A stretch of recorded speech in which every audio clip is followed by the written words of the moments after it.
MP সাহেব, আপনি নাকি আমারে খাইয়ে দিতেছেন, শিয়াবরে নাকি আমার পিছনে লিলেই দিতেছেন।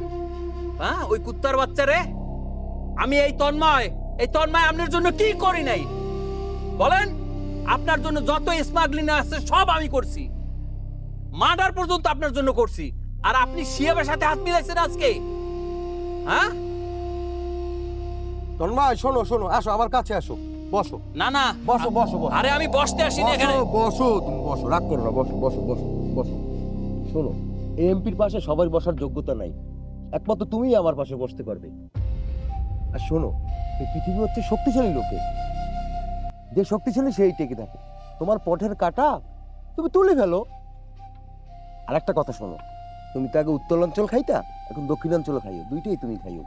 ঠিক আছে, কিন্তু আপনি একবার প্রমিস করেন যে ওই শিয়াবের সাথে আপনি আর কখনো হাত মিলাইবেন না। আচ্ছা আচ্ছা, সব হবে, সমস্যা নেই। শোনো, তোমার জি। মালটা আছে না, হ্যাঁ। ওকে রেখে যাবে, ঠিক আছে? আচ্ছা ঠিক আছে।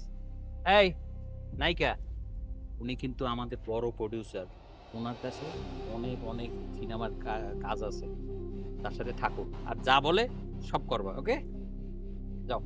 এই তোরা চলে আয়।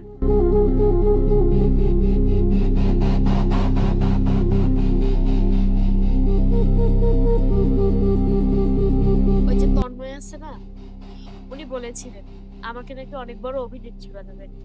উনি আমাকে 3 বছর প্রতিশ্রুতি দিয়েছেন।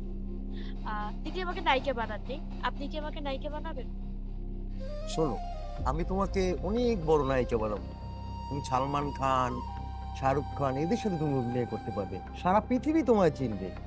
বাট মাঝে মাঝে আমাকে একটু খুশি করতে হবে, তোমার এটুকু করলেই হবে। না গো আমার।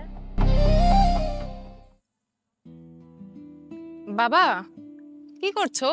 কিছু না মা, এই গাছগুলো একটু বেছে দিচ্ছি মা। আম, বাবা, তোমার সাথে একটু কথা ছিল। কি কথা মা? আসলে আমার তো বড় ভাই নাই, যদি থাকতো তাহলে হয়তো আমাদের এত সমস্যা হতো না। কিন্তু শিহাব নামের একটা ছেলে আছে, আম, ও আমাকে অনেক পছন্দ করে। মারে, আমি তো শুনছিলাম ওনাকে খুব সন্ত্রাসী।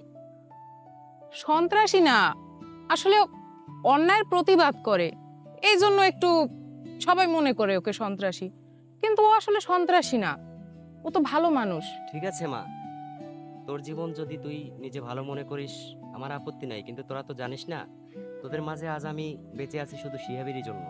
শিহাবই আমাকে বাঁচাইছে। ঠিক আছে, তোর মায়ের সাথে একটু কথা